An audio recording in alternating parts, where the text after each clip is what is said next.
Welcome everyone in inorganic chemistry. અકાર્બનિક રસાયણશાસ્ત્ર એની અંદર in our offline session we discussed the so many things regarding the molecular symmetry. અણુની જે સમમિતિ છે એના વિશે આપણે અભ્યાસ કરીએ છીએ. But from this day in online in inorganic chemistry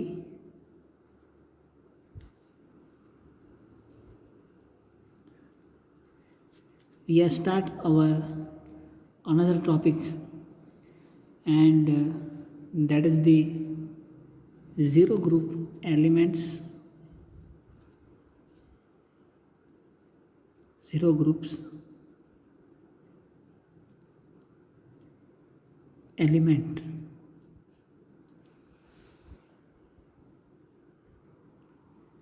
એટલે કે શૂન્ય સમૂહના તત્વો. શૂન્ય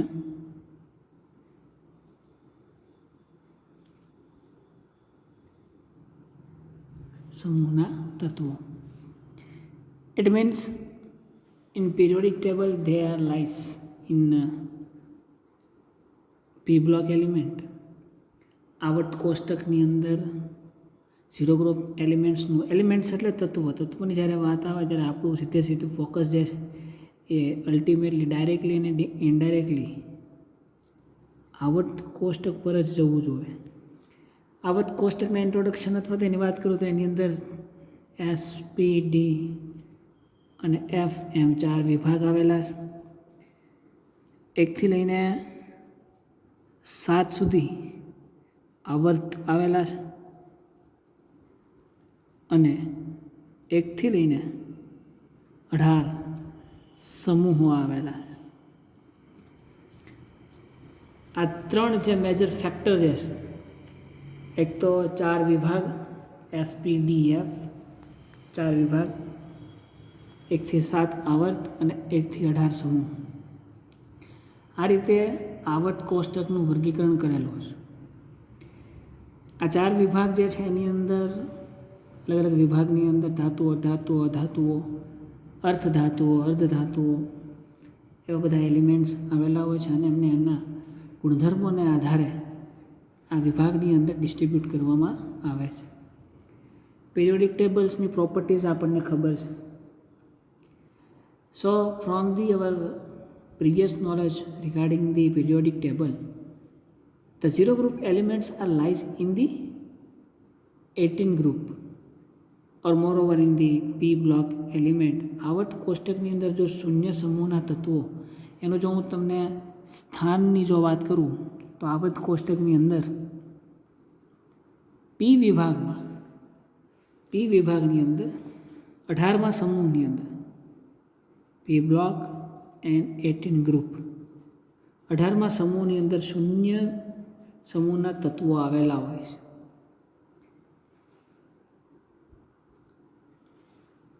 જેમ કે પી બ્લોકની અંદર 13 થી લઈને 18 એમ કુલ 6 સમૂહ આવેલા હોય છે.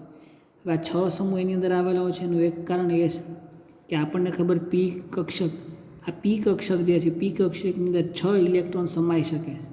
પી ઓર્બિટલ્સને આપણે જો દોરીએ તો આ રીતના કાંઈક એને દોરી શકીએ.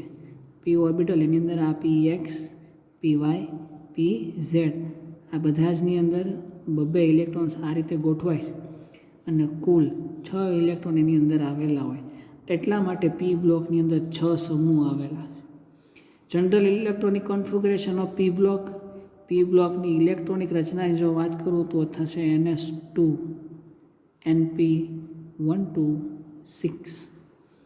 NP126. બીજું પી બ્લોકની વાત કરું તો આવર્ત કોષ્ટકનું સૌથી વધારે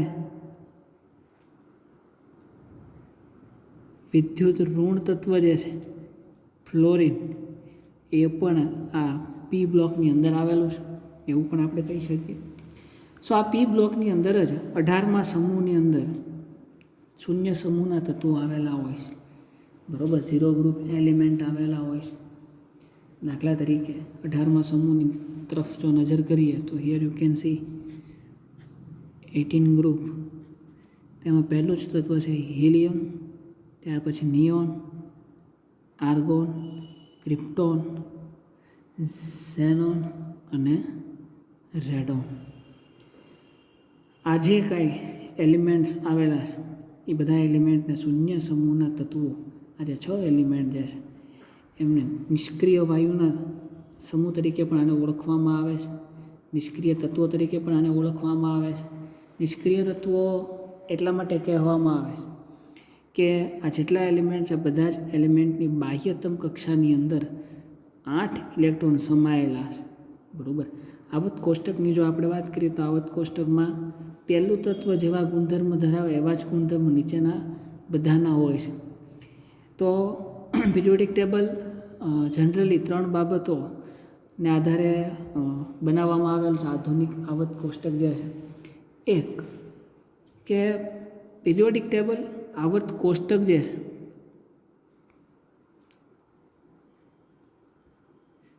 એ આવર્ત કોષ્ટક પહેલો પોઈન્ટ પરમાણુ ક્રમાંકના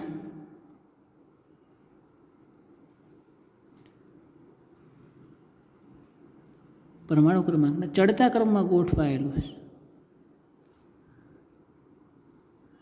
આ પહેલો પોઈન્ટ છે કે એક તો પરમાણુ ક્રમાંકના ચડતા ઇન્ક્રીઝિંગ ઓર્ડરની અંદર ગોઠવાયેલું છે. આવત કોષ્ટકમાં તમે ડાબી બાજુથી જમણી બાજુ જાઓ તેમ પરમાણુ ક્રમાંક વધતો જશે અને ઉપરથી નીચે આવો એમ પણ પરમાણુ ક્રમાંક વધે છે. ફોર એક્ઝામ્પલ અહીંયા જ વાત કરીએ તો અહીં હિલિયમ જે છે એ હિલિયમનો પરમાણુ ક્રમાંક 2, પછી આનો પરમાણુ ક્રમાંક 2, નિયોન જેનો 10, આર્ગોન છે એનો 18, ક્રિપ્ટોન એનો 36, ઝેનોન એનો 54 અને જે રેડોન છે એનો થશે 86.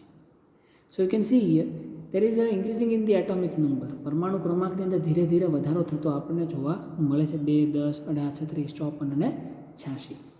તો એક તો આ પરમાણુ ક્રમાંકના ચડતા ક્રમમાં ગોઠવાયેલું છે, આ પહેલો પોઈન્ટ છે. Then next point is same electronic configuration.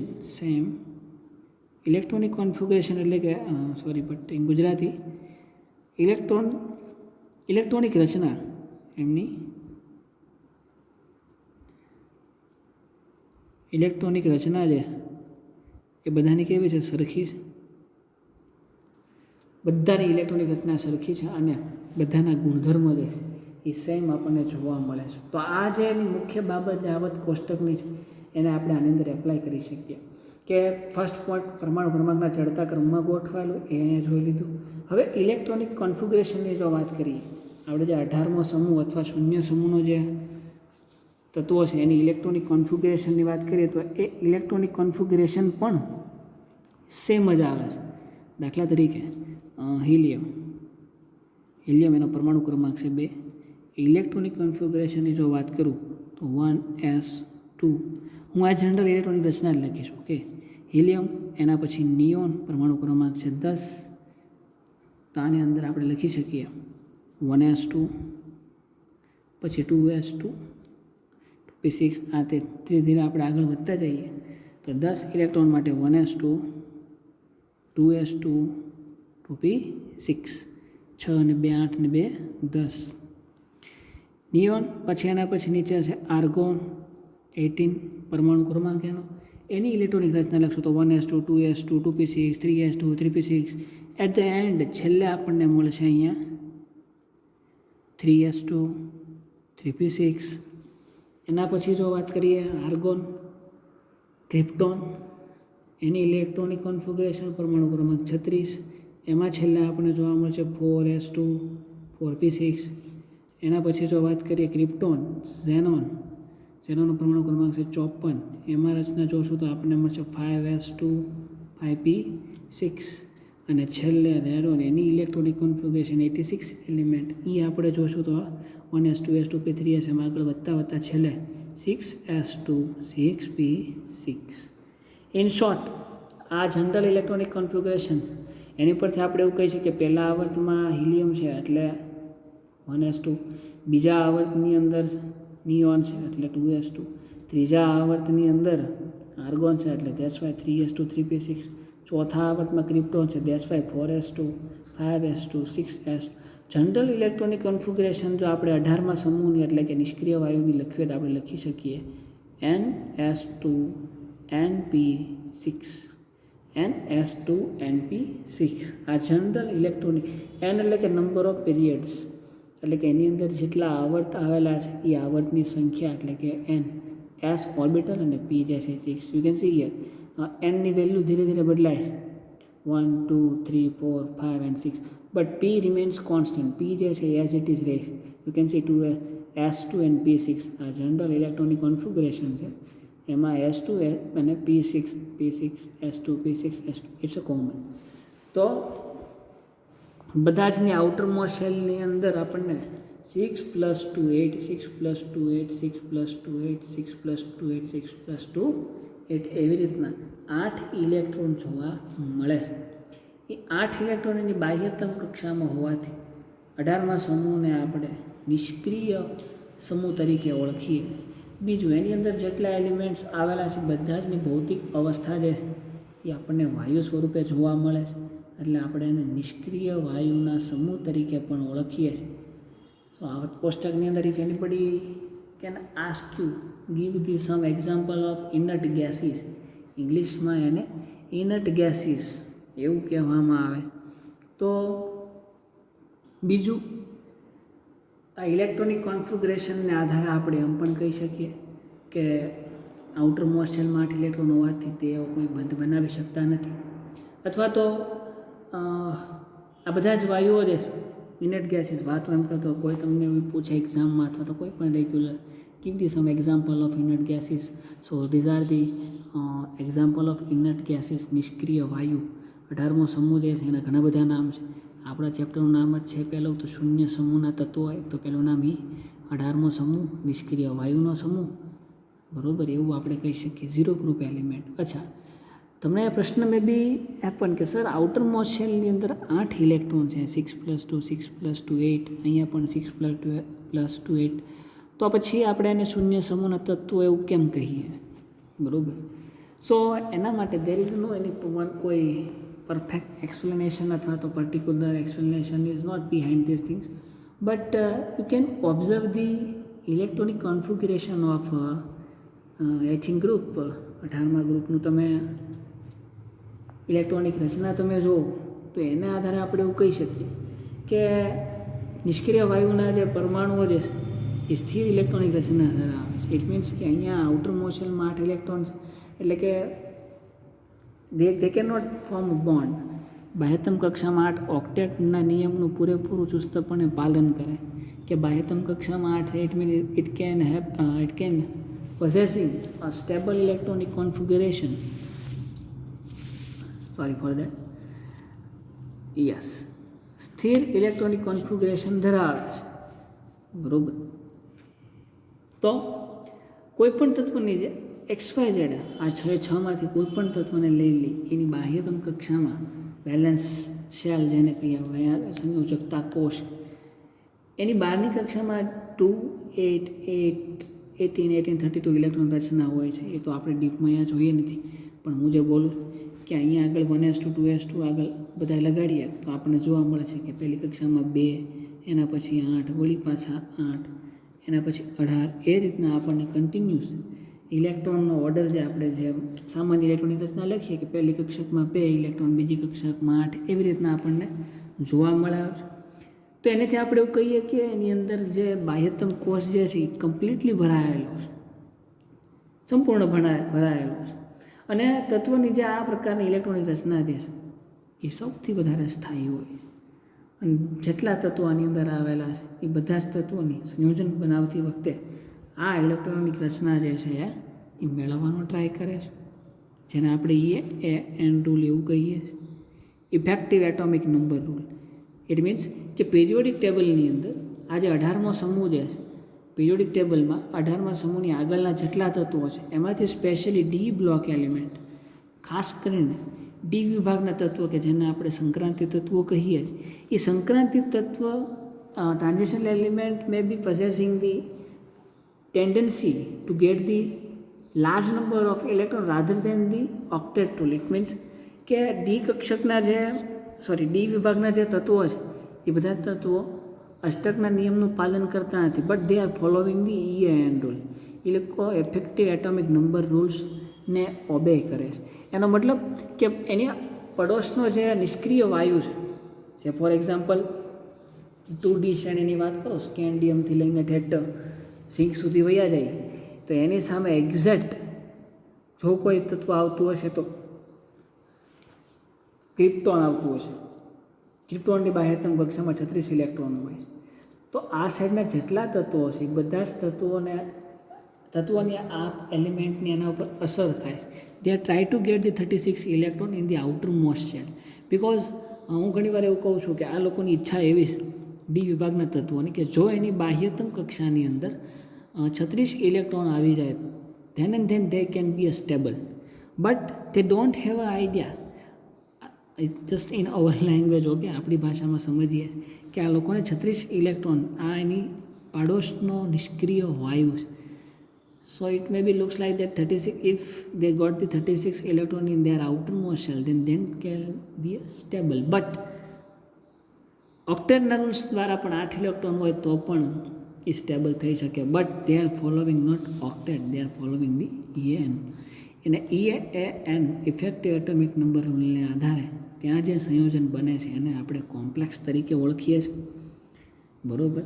અને આ બધા જ તત્વો જે છે આ બધા જ આવત કોષ્ટકમાં 18મા સમૂહની આગળ અહીંયા જે કાંઈ 18, 17, 16, 15, 14, 13, 12, 11, 10, 9 જે કાંઈ સમૂહ છે બધાએ they are try to get the electrons like this. એ લોકો આટલી ઇલેક્ટ્રોન જે છે બાહ્યતમ કક્ષામાં લેવાની ટ્રાય કરે છે. શા માટે? ટુ બીકમ સ્ટેબલ, સ્થાયી થવા માટે. સો આ જે નિષ્ક્રિય વાયુ જે છે એની ઇલેક્ટ્રોનિક કન્ફિગ્યુરેશન ઉપરથી બીજું એક તારણ આપણે એવું કાઢી શકીએ કે આની અંદર દેર ઇઝ નો એની લોન પેર. જેમ આપણે એવું કહીએ છીએ oxygen have a 2 lone pair of electrons, એ 2 બંધ બનાવી શકે છે. એ જ રીતના જો નાઇટ્રોજનની વાત કરીએ તો nitrogen 1 lone pair it can make a 3 bond, એ 3 બંધ બનાવે છે. તો આ જે લોન પેર એટલે કે અબંધકારક ઇલેક્ટ્રોન યુગ્મ કે જેણે બંધ બનાવવામાં ભાગ લીધો નથી એમની સંખ્યા આ જે 18મા સમૂહના તત્વો છે એની અંદર 0 જોવા મળે છે. અયુગ્મિત ઇલેક્ટ્રોન ગેરહાજર હોય છે. આથી આવા ઇલેક્ટ્રોન મેળવી શકતા નથી અથવા તો ગુમાવી શકતા નથી એવું પણ આપણે કહી શકીએ. પરિણામે આ જે 18મા સમૂહ જે છે એને આપણે શૂન્ય સમૂહના સંયોજનો અથવા તો એમની કોઈ વેલેન્સી છે જ નહીં. સંયોજક આ શૂન્ય સમૂહ કહેવાનું પાછળ એક કારણ એ કે તમે આ 18મા સમૂહની અંદર નજર કરો, here you can see here અહીંયા તમે જુઓ તો યુ કેન ફાઇન્ડ દેટ આના પર કોઈ પણ વેલેન્સી છે જ નહીં. કોઈ એટમ ઉપર અથવા તો કોઈ તત્વ ઉપર વેલેન્સી ક્યારે આવે? જ્યારે it can donate the electrons or accept the electrons, then and then they can get the positive or negative charges. Or moreover, in coordinate covalent bond we are putting the charge sign. Sorry for that. Coordinate covalent bond જ્યારે આપણે બનાવીએ છીએ metal ligand કેમિસ્ટ્રીની અંદર આપણે કહીએ કે ligand જે છે it can donate the pair of electron to the metal. That's why metal can become positive charge and ligand can become negative charge. So આ પોઝિટિવ નેગેટિવ ચાર્જ જે અથવા તો જે આયનો ફોર્મ થાય છે એના ઉપર ક્યારેક પ્લસ ક્યારેક +1 +2 +3 -1 -2 આ બધું જે ચાર્જ આવે છે એ ઇલેક્ટ્રોનની આપ લે કરવાથી આવે છે. અથવા તો ક્યારેક આ રીતના કોર્ડિનેટ કોવેલન્ટ બોન્ડ બધવાને લીધે અથવા તો વિદ્યુત ઋણતાના કોન્સેપ્ટને લીધે પણ એના ઉપર પ્લસ અને માઇનસ ચાર્જ આવે છે. એ પ્લસ અને માઇનસ ચાર્જ હોવાથી એ જે પ્લસ માઇનસમાં જે કાંઈ વ્યક્ત થતું છે, દાખલા તરીકે આપણે એવું કહીએ છીએ O2 -2 Na+, પછી એવું કહીએ છીએ કે Mg+2 Ca+2 Cr+2 જે કાંઈ આવતું હોય whatever that is enough. તો આ જે -2 પ્લસ કાંઈ નથી એટલે 1 +1 +2 +2 આ બધા જ જે છે એને આપણે ઓક્સિડેશન અવસ્થા અથવા તો સંયોજકતા કહીએ છીએ. એ ક્યારે ઉત્પન્ન થાય? તો ઇલેક્ટ્રોનની ભાગીદારીથી અથવા તો ઇલેક્ટ્રોનની આપલેથી જ્યારે બંધ બને છે ત્યારે. But in the case of 18 group elements 18માં સમૂહની અંદર એવી રીતના there is no any transformation or no any sharing of electrons will be happen. That's why they are not possessing any valencies or any oxidation state. You get it? What I am trying to tell you is, if there is a chance to not complete the octet, એટલે કે કોઈ પણ element એની અંદર એવું હોય કે જેનું ઓક્ટેટ પૂર્ણ નથી થતું, તો it can give the electrons or take the electrons or make the sharing of electrons, but here આની અંદર એવું કાંઈ જોવા મળતું નથી કે ઇલેક્ટ્રોનની આપલે પણ નથી થતી અને ઇલેક્ટ્રોનની ભાગીદારી પણ નથી થતી. ઇટ મીન્સ કે એની સંયોજકતા જે છે એ શૂન્ય છે. તેથી આને શૂન્ય સમૂહને તત્વો તરીકે ઓળખવામાં આવે છે. આનું એક કારણ આ પણ છે.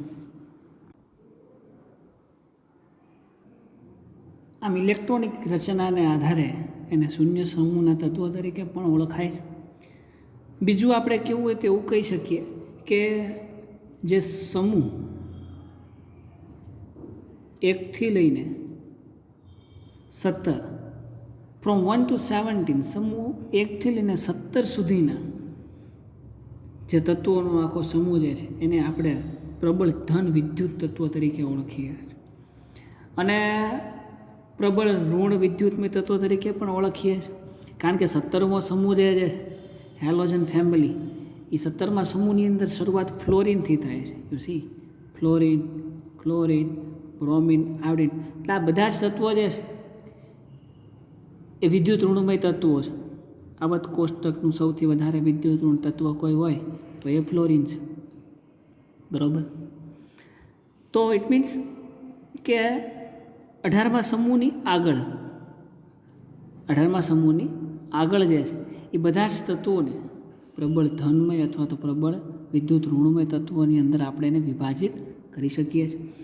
પણ આ 18મો સમૂહ જે છે એ આ 1 થી લઈને 17 સમૂહ સુધીના, અથવા અમુક સ્પેશિયલ કેસની અંદર આપણે એવું પણ કહી શકીએ કે સમૂહ 1 અને સમૂહ 17, માત્ર સમૂહ 1 અને માત્ર સમૂહ 17ની જો હું વાત કરું તો આ પ્રબળ વિદ્યુત ધનમય તત્વ છે.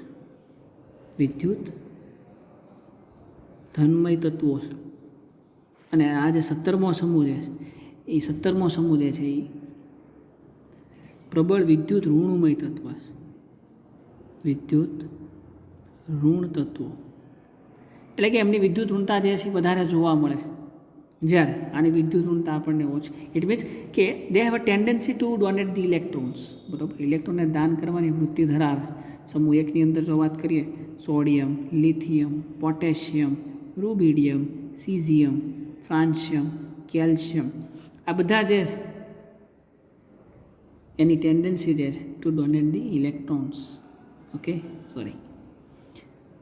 અને ફ્લોરિન, ક્લોરિન, બ્રોમિન, આ બધાની વૃત્તિ છે ઇલેક્ટ્રોનને આકર્ષવું. That's why they are the highly electronegative elements in the periodic table and these are the highly positive. તો આ બેની વચ્ચે જો કોઈ બ્રિજિંગનું કામ કરતું, આ બે સમૂહના સેતુરૂપ સમૂહ તરીકે, અથવા તો આ બે વચ્ચેની સામ્યતા ધરાવતું કે જેમની સંયોજકતા જે એ શૂન્ય છે. આની અંદર વેલેન્સી તમે જોવા જાઓ તો +1 છે બધાની, Na+, Ca+, K+, Rb+, Cs+, francium+. Why? Because they are the S block and પેલા સમૂહના તત્વો છે. સમૂહ 1 એટલે બાહ્યતમ કક્ષામાં 1 ઇલેક્ટ્રોન છે ને 1 ઇલેક્ટ્રોનને દાન કરવાની વૃત્તિ આ લોકો ધરાવે છે. 17મો સમૂહ ઇલેક્ટ્રોનિક કોન્ફિગ્યુરેશન જો આઉટર મોસ્ટ સેલની અંદર 7 electrons, 1 electron is required to complete the octet. 1 electron જો આ લોકોને મળી જાય તો સ્ટેબલ થઈ જાય. 1 ઇલેક્ટ્રોન મેળવે દેટ્સ આ બધા ઉપર -1, -1 અને -1 ચાર્જ, એટલે આનું અષ્ટક પૂરું થાય છે. આ +1 છે, આ -1 છે, આ બેયની વચ્ચે આપણે સંખ્યા રેખા જ્યારે દોરીએ છીએ સમથિંગ લાઈક ધીસ, તો here is 0, here is 0. From this side we have a positive integers 1, 2, 3 up to infinite, and from this side -1, -2, up to infinite. તો આ બેયની વચ્ચે 0 આવે છે.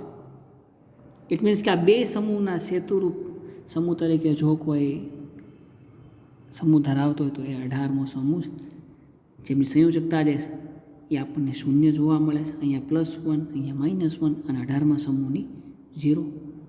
એને આધારે 18મા સમૂહનું નામકરણ આપણે શૂન્ય સમૂહના તત્વો તરીકે પણ કરીએ છીએ. સો this is the 2 reason.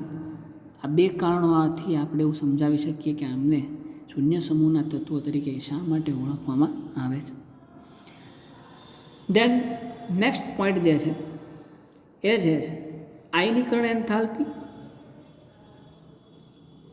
It's a આયનીકરણ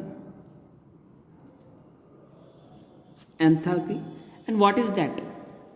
For general, I must say that આયનીકરણ એટલે આયનોની અંદર વિભાજન પામવું. For example we have NaCl.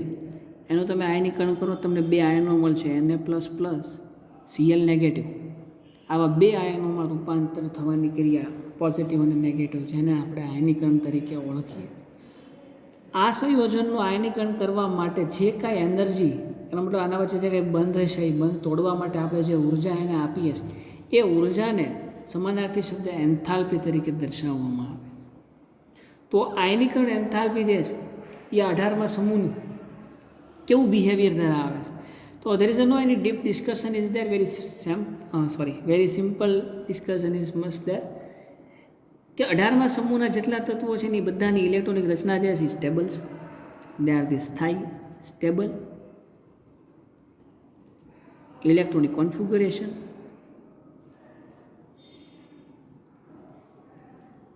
they have a stable electronic configuration.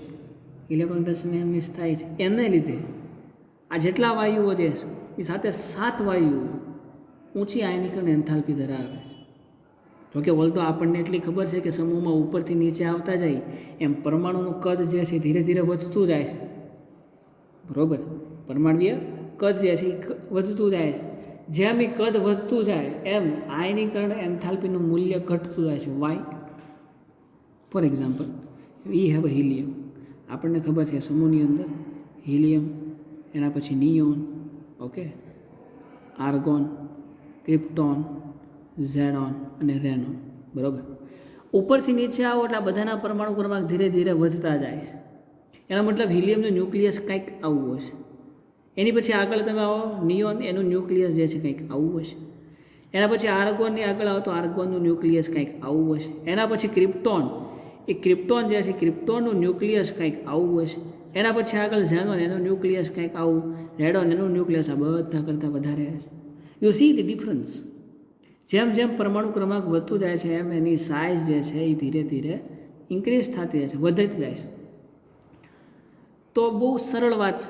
અહીંયા જે ન્યુક્લિયસ છે ન્યુક્લિયસનું આ ઇલેક્ટ્રોન પર આકર્ષણ કેવું હશે? વધારે હશે આના કરતાં. એ જ રીતના આના ન્યુક્લિયસનું અહીંયા ઇલેક્ટ્રોન રહેલો છે એના આકર્ષણ જે છે આના કરતાં વધારે. Same thing is here, same thing is same thing. But આ એક કોન્સેપ્ટ. બીજી વાત આપણે એવું પણ કરી શકીએ કે અહીંયા જે ન્યુક્લિયસ જે છે અને અહીંયા આઉટર મોસ્ટનો ઇલેક્ટ્રોન અહીંયા બહાર મૂવ કરે છે, ગતિ કરે છે.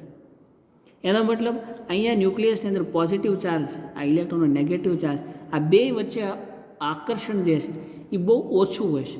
ઇટ મીન્સ કે આ ઇલેક્ટ્રોનને તમારે જો અહીંથી દૂર કરવું હોય અથવા તો આને આ બંધને બ્રેક કરવું હોય તો એના માટે તમારે બહુ ઓછી ઉર્જા આપવી પડશે, જે ત્યાં ઝડપથી નીકળી જાય.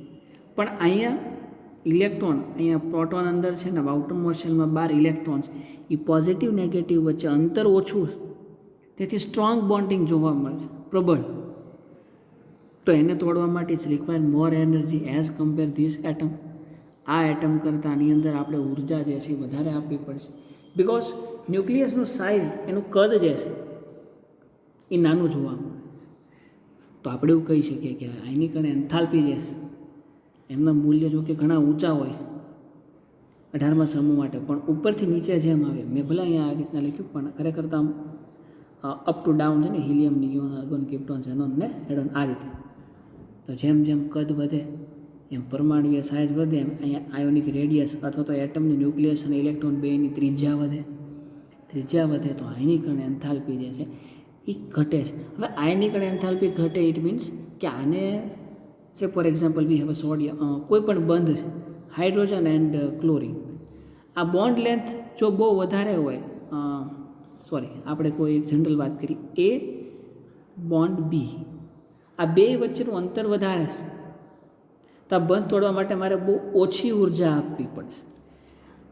અહીંયા કોઈ એ છે ને અહીંયા કોઈ બી છે, આ બે મોલેક્યુલ્સની જો આપણે વાત કરીએ તો આની અંદર બે વચ્ચેનું અંતર ઓછું છે. ઇટ મીન્સ કે આ બેના કદ નાના નાના છે, આ બેના કદ બહુ મોટા મોટા છે. તો ન્યુક્લિયસ અને ઇલેક્ટ્રોનનું આકર્ષણ અહીંયા કેવું જોવા મળશે? આપણને વધારે જોવા મળશે. એટલે આ બંધને તોડવો it is quite difficult. It means કે આને આપણે ઉર્જા વધારે આપવી પડશે. You get it? જ્યારે આની અંદર આપણે ઉર્જા ઓછી આપશું. ધેટ્સ વાય કદ જેમ વધે એમ એની ઉર્જામાં જે છે એ ઘટાડો થાય. કઈ ઉર્જા? આયનિક અને એન્થાલ્પીની અંદર ઘટાડો થતો જોવા મળે. સો this is the very simple point four the zero group element. Next is radius, ionic radius. So I think both are the similar. If you understand these things, then it is quite very easy to understand the ionic radius. Same explanation. જેમ આવત કોષ્ટકની અંદર આપણે ઉપરથી નીચે આવીએ તેમ પરમાણુ ક્રમાંક વધે. જેમ જેમ આગળ વધતા જાય એમ પરમાણુ ક્રમાંક વધતો જાય. પરમાણુ ક્રમાંક વધે, ઇલેક્ટ્રોનના શેલ, સબ શેલ્સ, એની ઓર્બિટલ્સ એમાં પણ વધારો થતો જોવા મળે. એનો મતલબ જે આ એટમનું કદ જે છે એ આપણને ધીરે ધીરે ઇન્ક્રીઝ થતું જોવા મળે. જો આ ઇન્ક્રીઝ થતું જાય તો આ ન્યુક્લિયસ અને આ ઇલેક્ટ્રોન જે ફરે એની રેડિયસ જે છે એ તમે અહીંયા જોઈ શકો જ છો, આપણને ઇન્ક્રીઝ થતી જોવા મળે. બરાબર? તો આપણે એવું કહી શકીએ કે આવત કોષ્ટકમાં 18મા સમૂહની અંદર ઉપરથી નીચે આવીએ તેમ પરમાણુ ક્રમાંક વધવાની સાથે સાથે એમની પરમાણુય અથવા તો આયનિક ત્રિજ્યા જે છે એ પણ આપણને વધતી જતી જોવા મળે છે. Why? Only because of increasing in the atomic size. પરમાણુ ક્રમાંકને કદમાં થતા વધારાને લીધે. So this is the some properties for the zero group elements, or you can say introduction portion of the zero group element. Now we see the some physical properties of zero group element. હવે આ જે zero group એલિમેન્ટની જો તમને વાત કરું, so scientists are observe very few and very reliable properties for the zero group elements. First physical property is that કે ભૌતિક ગુણધર્મો એટલે કે જનરલી એવા ગુણધર્મો કે જેને આપણે નરી આંખે જોઈ શકીએ, સ્પર્શ કરી શકીએ, ઓબ્ઝર્વ કરી શકીએ, એવા બધા ગુણધર્મોને કોઈ પણ પદાર્થ કે તત્વો એના ભૌતિક ગુણધર્મો તરીકે ઓળખવામાં આવે છે. તો ફર્સ્ટ ફિઝિકલ પ્રોપર્ટી એ છે, એક તો આ લોકો રંગવિહીન એક પણ પ્રકારનો રંગ ધરાવતા નથી. દેન વાસવિહીન, એમની અંદર કોઈ પણ પ્રકારની ઓર્ડર નથી. ઓર્ડર મીન્સ કે વાસ, એનામાં કોઈ પણ પ્રકારની વાસ જોવા મળતી નથી. એન્ડ લાસ્ટ દે આર એટલે કે સ્વાદવિહીન. આ રીતના આપણને એની ત્રણ પ્રોપર્ટીઝ કે જેને આપણે નરી આંખે જોઈ શકીએ ને ઓબ્ઝર્વ કરી શકીએ છીએ. રંગવિહીન હોય છે, વાસવિહીન અને સ્વાદવિહીન હોય છે. એન્ડ નેક્સ્ટ, અચ્છા, આ શૂન્ય સમૂહના તત્વો, ઓકે, એના નામ તમને હું જો કહું તો પહેલાં તો 18મો સમૂહના તત્વો, 18મા સમૂહના તત્વો કહેવાય એમને. Next point is zero group element એટલે કે શૂન્ય સમૂહના તત્વો અથવા નિષ્ક્રિય વાયુઓ એનો સમૂહ એવું પણ કહી શકીએ. નિષ્ક્રિયનો સમાનાર્થી ઉમદા વાયુઓ, એમને ઉમદા વાયુઓ તરીકે પણ ઓળખવામાં આવે છે. આટલા નામ જે એ 18મા સમૂહના. સો આની અંદર બીજું એવું કહી શકીએ કે બધા જ ઉમદા વાયુઓ જે છે અથવા તો બધા જ તત્વો ઝીરો ગ્રુપ એલિમેન્ટ એક પરમાણુઓ હોય. એક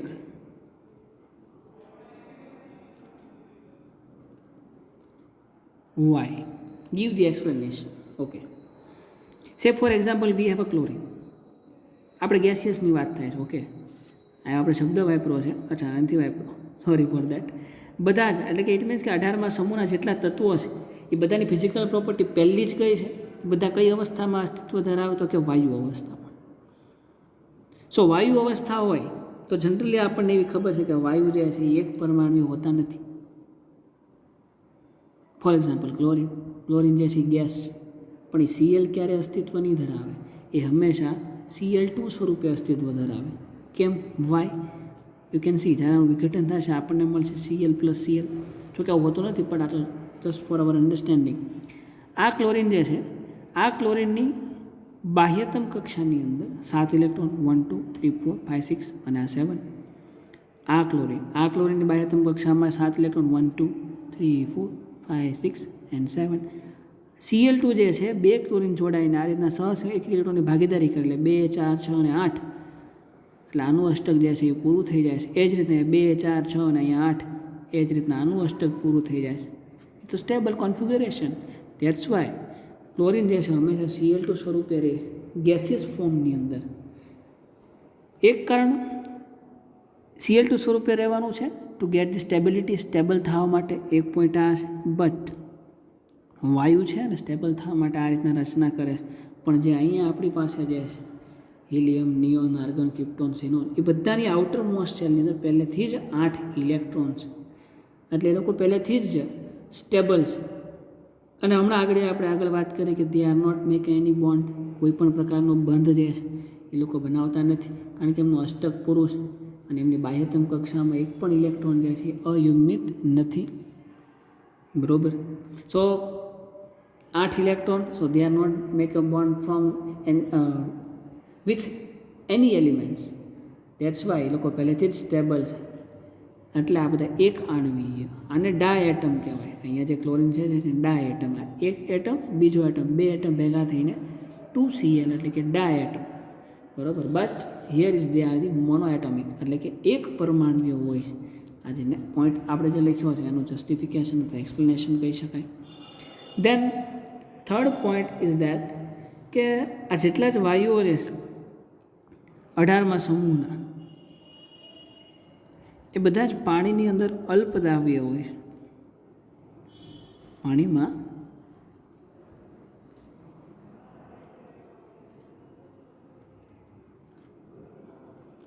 અલ્પદ્રાવ્ય હોય. બરાબર.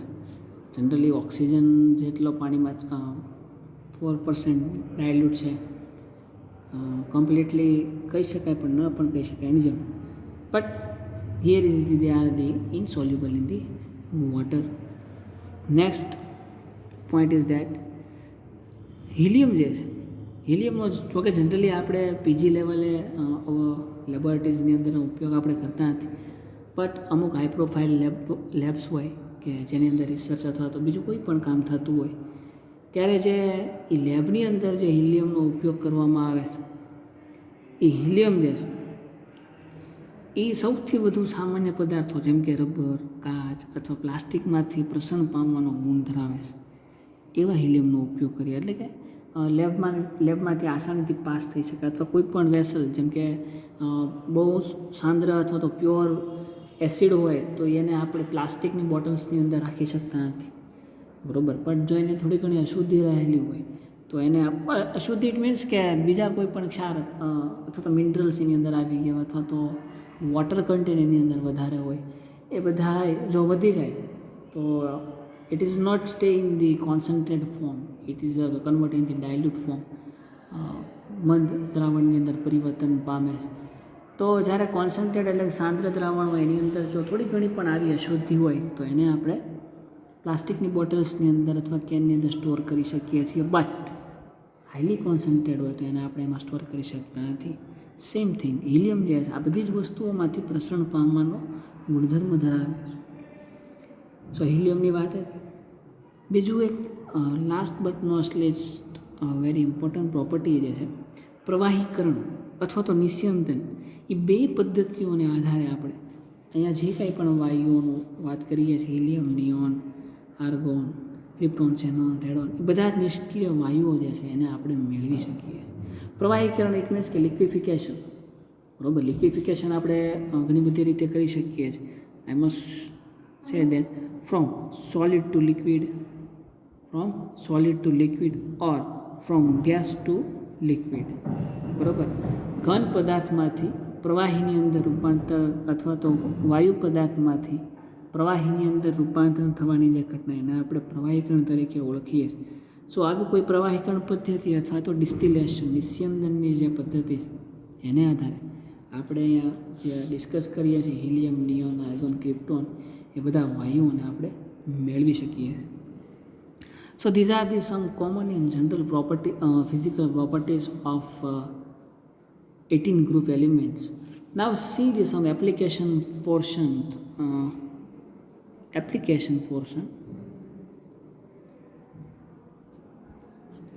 What are the use of these inert gases? નિષ્ક્રિય વાયુઓનો જે આપણે થોડો ઘણો ઉપયોગ કરી શકીએ છીએ, કઈ જગ્યાએ અને કેવી રીતે.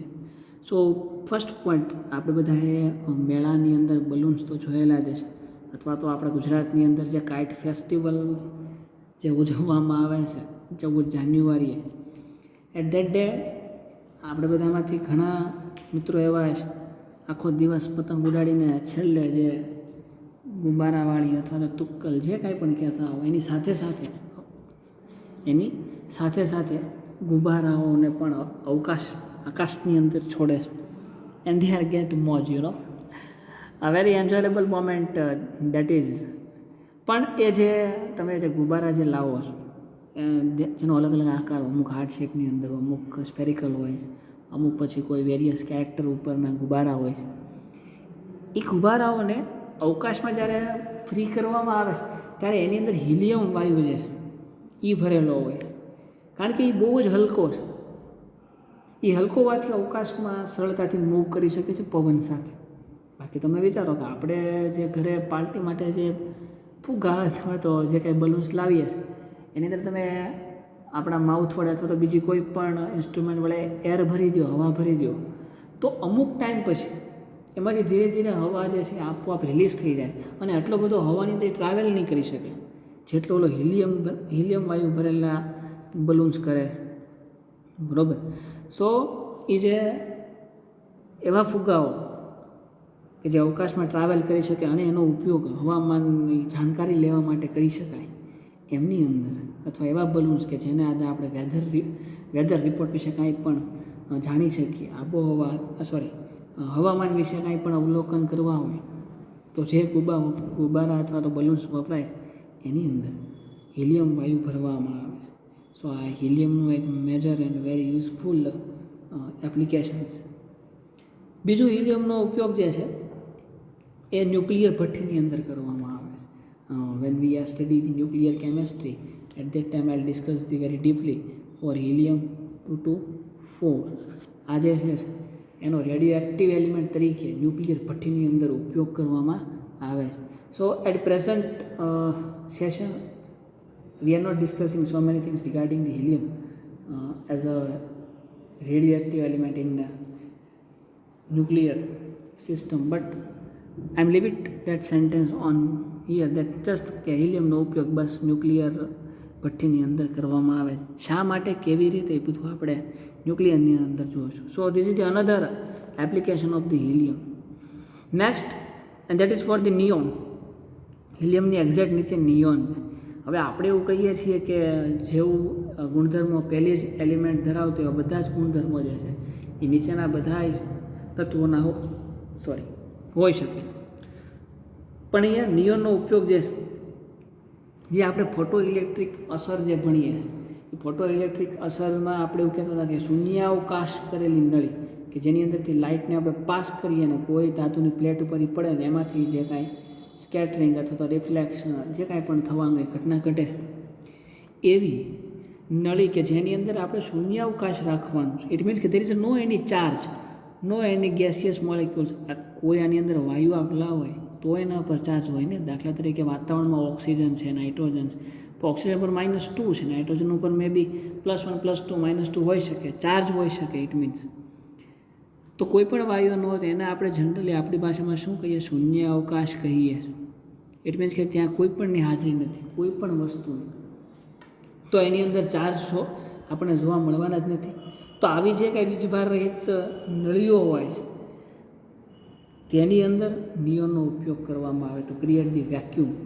એક અમુક જગ્યાએ નાઇટ્રોજનનો ઉપયોગ પણ શૂન્ય અવકાશ ક્રિએટ કરવા માટે થાય છે.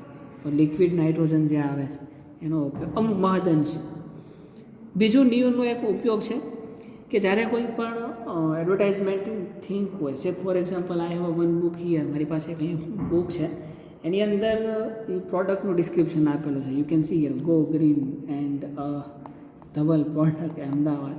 ઇટ મીન્સ આવી કોઈ એડવર્ટાઇઝ માટેના જે બેનર હોય છે કે જે રોડ ઉપર મોટા મોટા હોલ્ડિંગ્સ લગાડેલા હોય છે, કોઈ પણ બિઝનેસ અથવા કોઈ પણ કોલેજ, ઇન્સ્ટિટ્યૂટ અથવા કોઈ પણ બિઝનેસને લગતા હોય છે, એની અંદર જ્યારે આવા કોઈ પણ કલર્સ અથવા અમુક પોસ્ટર્સ આપણને એવા જોવા મળે છે કે જેની અંદર જ્યારે એના પર કોઈ પ્રકાશ પડે તો એની અંદર લાઇટ ક્રિએટ થતી હોય, બરાબર, જેને આપણે ફ્લોરોસન્સ એવું આપણે કહીએ છીએ કે જ્યારે એનામાં ઉર્જા મળે, એટલે કે સૂર્યપ્રકાશ જ્યારે મળે તો એમાંથી લાઇટ આપણને જોવા મળે.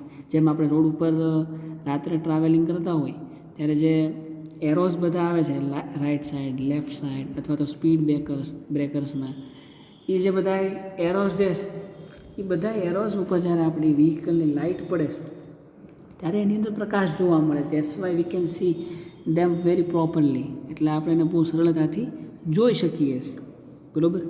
સો એની અંદર પ્રસ્ફુરણ બલ્બ તરીકે અથવા તો પ્રસ્ફુરણ બલ્બ, આવા કોઈ પ્રસ્ફુરણ બલ્બ એની અંદર નિયોનનો ઉપયોગ થાય, વેરી ઇમ્પોર્ટન્ટ એલિમેન્ટ, એની અંદર નિયોનનો ઉપયોગ થાય છે. Then next we are discuss for the helium, then we are see the application of neon. Now next is the argon. Argon gas periodic table ની અંદર 18મું તત્વ છે, પીવલોકમાં આવેલું છે. એનો ઉપયોગ આપણે ઘણી બધી મેટલર્જિકલ પ્રોસેસ જે છે, ધાતુ કર્મ વિદ્યા જે છે, એ ધાતુ કર્મ વિદ્યાની અંદર નિષ્ક્રિય વાતાવરણ પૂરું પાડવા માટે કરવામાં આવે છે, અને ફરી અથવા શૂન્ય અવકાશ કરવા માટે. તો તમને એવું થઈ શકે સર નિયોનનો ઉપયોગ ત્યાં કર્યો હોય તો એવું થઈ શકે ખરા. Exactly I don't have an idea why they are not using the neon, but probably from my point of view it is possible to take the neon instead of argon to create the vacuum. May be હોઈ શકે, બાકી આપણને બહુ એનો ખ્યાલ નથી. Okay, but major factor is that કે જ્યારે અહીંયા શૂન્યાવકાશ, ઇટ મીન્સ કે આની અંદર કોઈ પણ પ્રકારનો વીજભાર નથી, ન પોઝિટિવ ન નેગેટિવ. તો આપણે એવું કહી શકીએ કે નિયોનનો ઉપયોગ જે છે આવી રીતે વીજભાર રહિત નળીઓની અંદર થાય છે, એવું આપણે કહી શકીએ. અને આર્ગોનનો ઉપયોગ જે છે એ શૂન્ય અવકાશ, વેક્યુમ ક્રિએટ કરવા માટે થાય, એવું આપણે કહીએ છીએ. સો આ આર્ગોનનો ઉપયોગ. એના પછી છેલ્લે છે ઝેનોન. ઝેનોનનો ઉપયોગ જે છે એ વિશિષ્ટ હેતુઓ માટે જે કંઈ પણ આપણે ઓલા બલ્બ બનાવીએ, બરાબર, આપણા ઘરે જે સિસ્કાય અથવા તો પીડી લાઇટ અથવા કોઈ પણ જે કાંઈ લાઇટ સોર્સ હોય ઇન્ડસ્ટ્રીઝને, એની તમે લાઇટ જો વાપરતા ઉજાલા છે, તો એ બધાના જે કંઈ લાઇટ્સ અથવા તો બલ્બ આવે એ બધા વેરી લાઇટ વેઇટ હોય છે, હળવા હોય છે, વજન એનો બહુ હોતો નથી.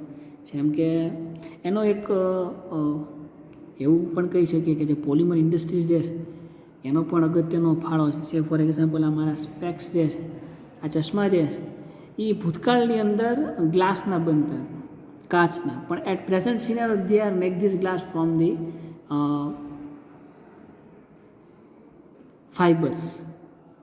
fibers is one type of resins and it is lies in the polymer section. સો આ લાઇટ વેટ છે અને પડે તો આને કંઈ થતું નથી. જ્યારે ઓલા જે આપણે ગ્લાસના જે આવતા એ ઉપર ત્યાં પડી જાય તો it can be breakable, but એ જે ખામી જે હતી એ આ ફાઇબર આવતા ઘણી ઓછી થઈ ગઈ છે, બરાબર. સો એની જેમ એવા હલકા બલ્બ જો આપણે બનાવવા હોય કે જેનું વજન બહુ જ હળવું હોય, એવા બલ્બના યુઝ માટે ઝેનોનનો ઉપયોગ થાય છે. અને જે છેલ્લે રેડોન જે છે એ તો રેડિયો એક્ટિવ એલિમેન્ટ છે. તો વન્સ અગેન એની વાત પણ આપણે ન્યુક્લિયર કેમિસ્ટ્રીની અંદર હિલિયમ એન્ડ રેડોનની વધારે ડીપમાં ત્યાં કરીશું. But at present these are the some applications and some properties and some points regarding the zero group element. You can see here that we can see we are see the application portion, and then before we are see the some properties, physical properties, રંગવિહીન, વાસવિહીન, then યુનિમોલેક્યુલર એટલે કે મોનોમોલેક્યુલર, એક પરમાણુય, 18મા સમૂહ, પાણીમાં અલ્પદ્રાવ્ય હોય છે, આ છે તે છે. દેન આયનિકરણ એન્થાલ્પી, આયનિકરણ એન્થાલ્પીના મૂલ્ય ઊંચા હોય છે પણ ઉપરથી નીચે આવો અને ધીરે ધીરે ઘટતા જાય છે. વાય? બિકોઝ એટ્રેક્શન, આકર્ષણ જે છે પ્રોટોન અને ઇલેક્ટ્રોન એ ધીરે ધીરે ઘટતું જાય છે, એટલે એની અંદર આપણને આયનિકરણ એન્થાલ્પીનું મૂલ્ય પણ ઘટતું જોવા મળે છે. ધેન સમૂહ 1 અને 17 આ બે સમૂહની વચ્ચેનો સમૂહ જોવો હોય તો 18મા સમૂહ તરીકે ઓળખી શકાય. વાય આ રીતના એને આપણે સમજાવી શકીએ. સમૂહ 1ના જેટલા તત્વો છે બધા ઉપર +1 સંયોજકતા છે, આના ઉપર -1 સંયોજકતા છે, જ્યારે આના ઉપર કોઈ પણ સંયોજકતા નથી. એટલે પણ આને આપણે ઝીરો ગ્રુપ એલિમેન્ટ કહેતા હોય એવું કહી શકીએ છીએ. બીજું કે આ જે 18મો સમૂહ જે છે એ 18મા સમૂહને આપણે એમની ઇલેક્ટ્રોનિક રચના, આ જેની ઇલેક્ટ્રોનિક રચના છે એને આધારે એવું કહી શકીએ there is no any lone pair of electrons, અથવા તો કોઈ ઇલેક્ટ્રોન એવો નથી કે જે બંધ બનાવી શકે. 8 ઇલેક્ટ્રોન આવેલા છે, ઇટ મીન્સ કે એનું અષ્ટક પુરુષ, એટલે કોઈ પણ તત્વ જે છે બંધ નહીં બનાવી શકે. They lies in stable form, stable રહે એટલે એને શૂન્ય સમૂહના તત્વ તરીકે ઓળખાય છે. બીજું કે આવર્ત કોષ્ટકની અંદર એમનું સ્થાન ક્યાં છે એની વાત આપણે થોડી ઘણી કરીશું. સો દેટ્સ ઓલ. આજના સેશનને આપણે અહીંયા અટકાવીએ. નેક્સ્ટ સેશનની અંદર જ્યારે મળશું ત્યારે more discussion of this 18 group elements, નિષ્ક્રિય વાયુઓ વિશે વધારે વાત કરીશું. Till then keep reading and be safe, and if anybody have any doubts then they can call me or they can leave the question through the WhatsApp media. I'll try to give the more explanation for your question.